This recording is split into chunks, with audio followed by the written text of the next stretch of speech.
أكرم توفيق اللي مفيش حد يقدر يتأرجز عليه. يا سلام، باك يمين على اعلى مستوى اكرم توفيق. لو تعورت هيقولوا من عينه. انا قلت ما شاء الله تبارك الله يا اكرم.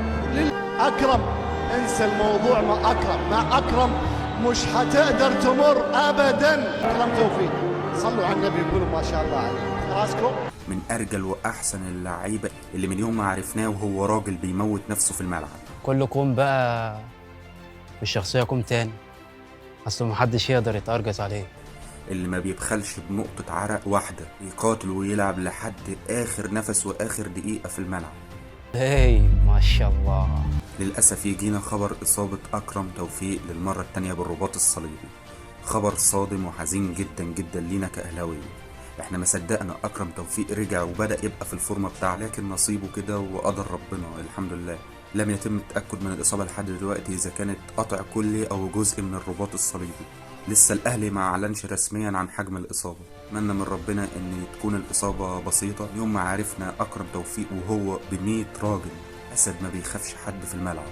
ربنا يشفيك يا أكرم وترجع أحسن من الأول يا رب.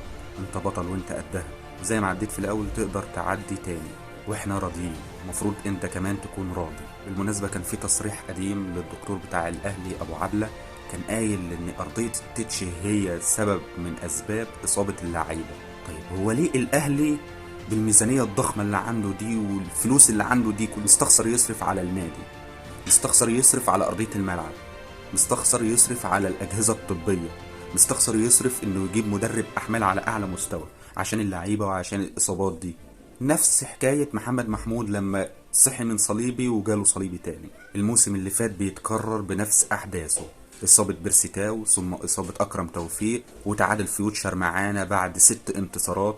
فاضل بس صفقات يناير تبقى زي الصفقات السنة اللي فاتت، متبقاش مفيدة للنادي. وداخلين كمان على كاس عالم للأندية وتلاحم مواسم ودوري أبطال ودور تاني من الدوري وكاس مصر، وشكلها تبقى مدعكة. ربنا يستر.